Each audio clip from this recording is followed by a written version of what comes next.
for today's reading of the Shirdi Sai Satcharita from the Mohanji Centre of Benevolence, Scotland. Okay, so before we start, let's invoke Baba's presence with Baba Mantra, Om Shri Sai Nathaya Namaha 3 times. Sit comfortably, close your eyes.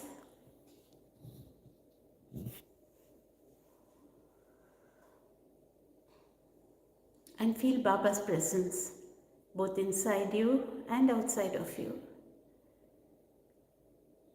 As you see this beautiful image of Baba at the Shirdi Sai Temple at the MCP, Scotland. Feel him in your heart, feel him within you, and we start chanting Om Shri Sai Nathaya Namaha. Om Shri Sai Nathaya Namaha. Om Shri Sai Nathaya Namaha. Om Shri Sai Nathaya Namaha.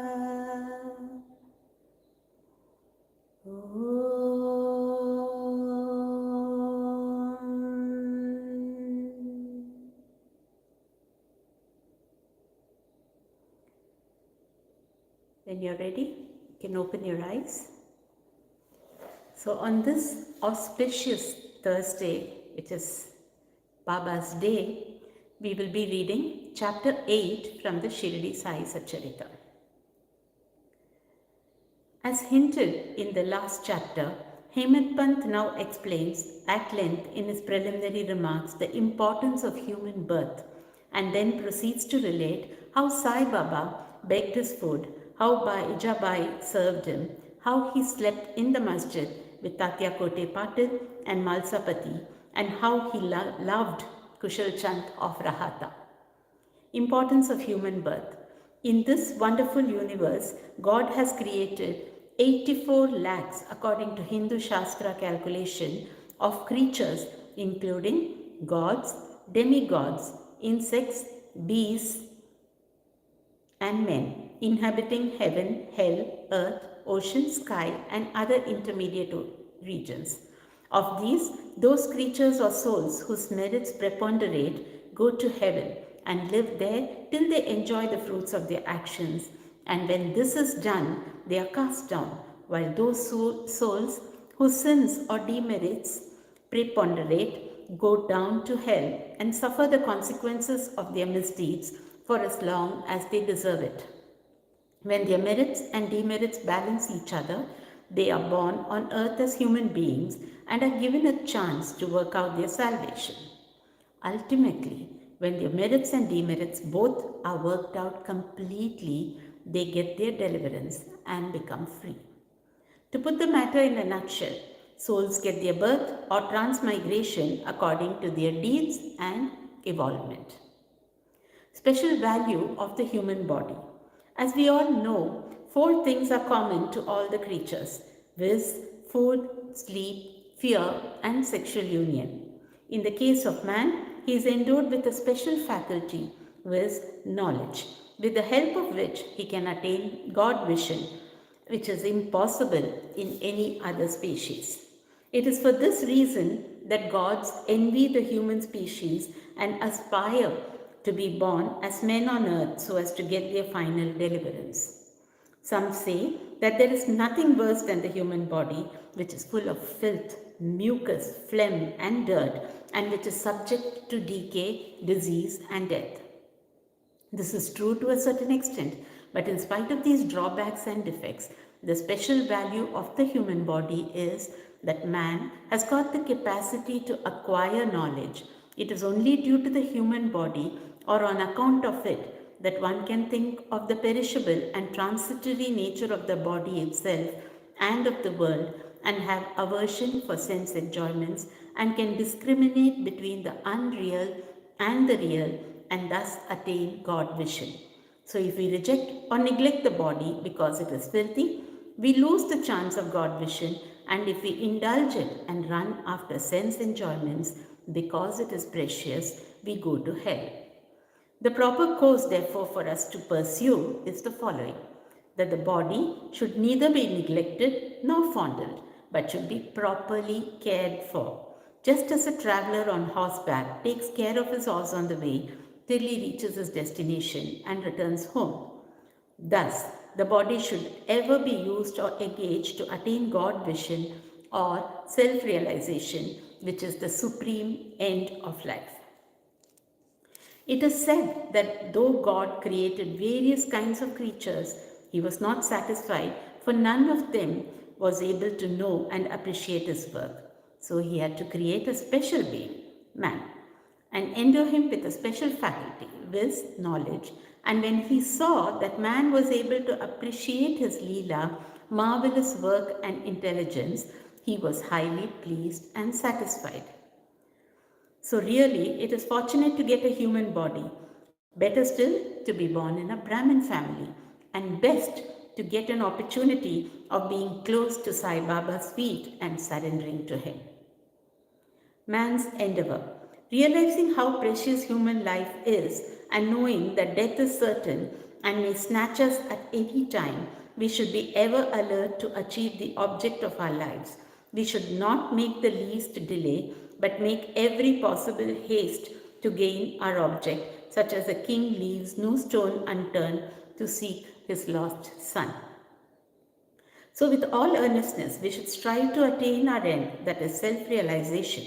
Casting aside laziness, warding off drowsiness, we should day and night meditate on the self. If we fail to do this, we reduce ourselves to the level of beasts.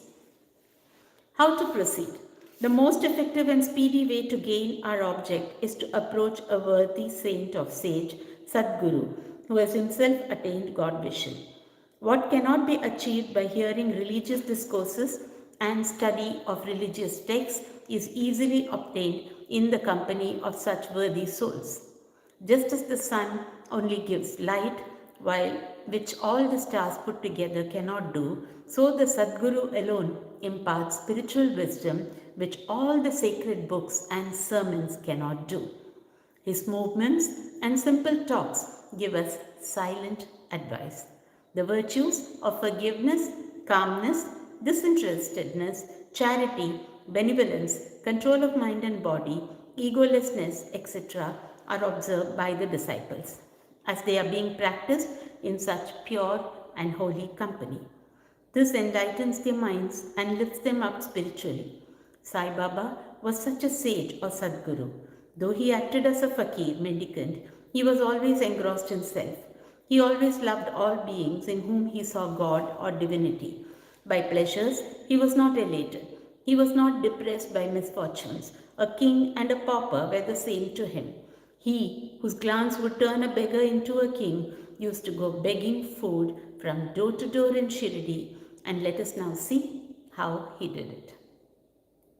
Baba blessing food. Blessed are the people of Shirdi, in front of whose houses Baba stood as a beggar and called out, "Oh my, give me a piece of bread," and spread out his hand to receive the same. In one hand, he carried a tumbril tin pot, and in the other, a zoli or chaupadari, that is a rectangular piece of cloth.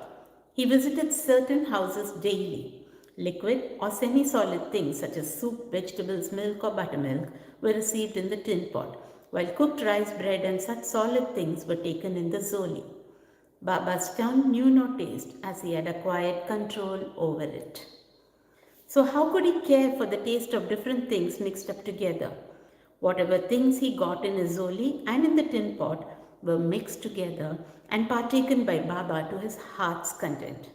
Whether particular things were tasty or otherwise was never noticed by Baba, as his tongue was devoid of the sense of taste altogether.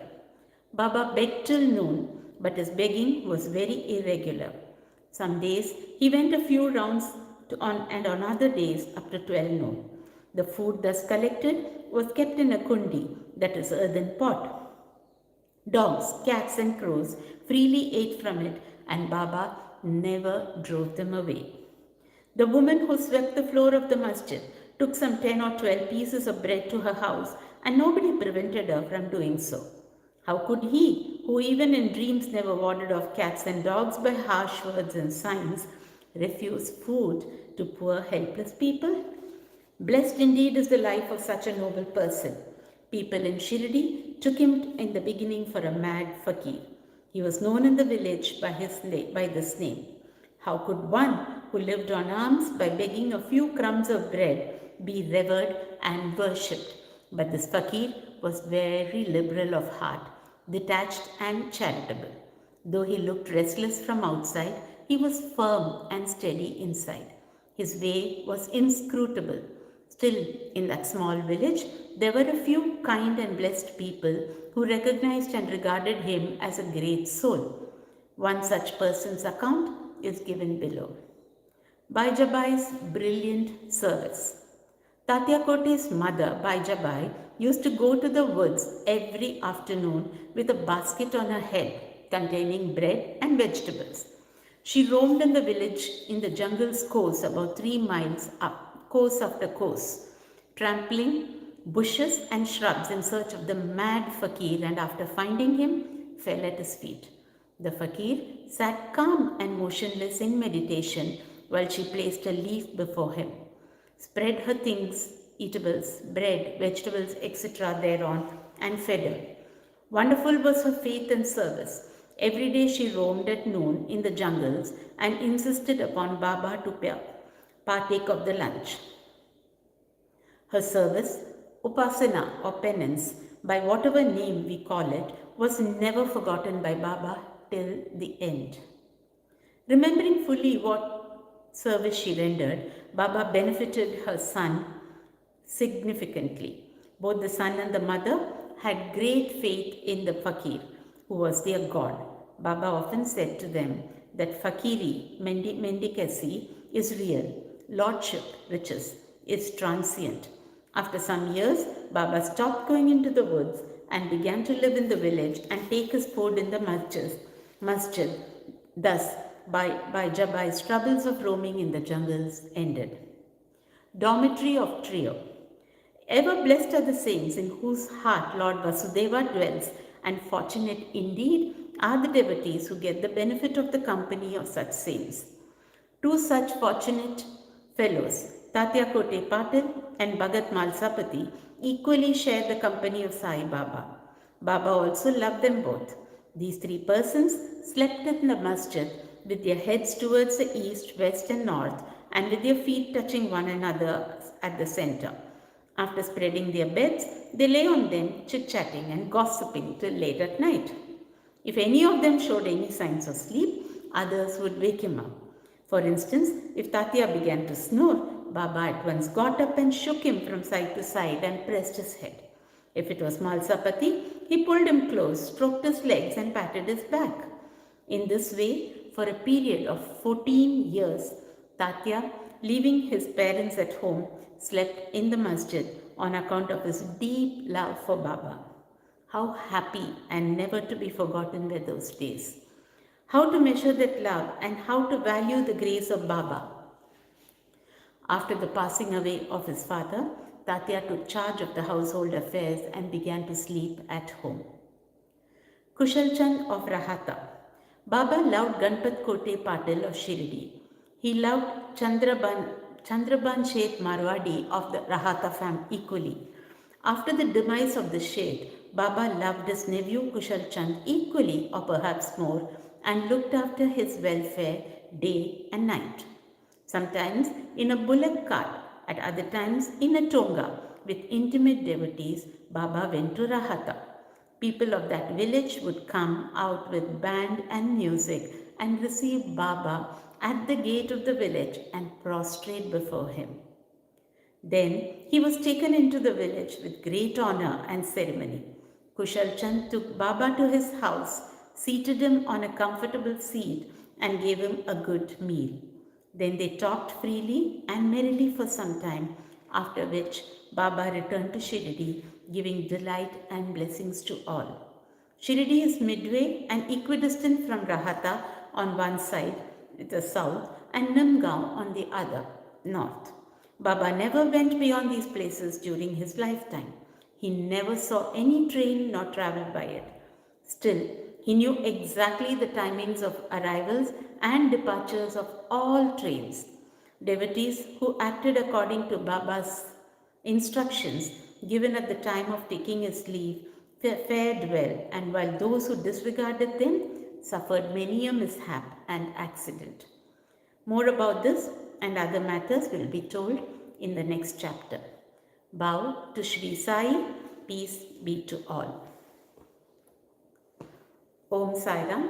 Tomorrow we will read chapter 9. Jai Mohanji.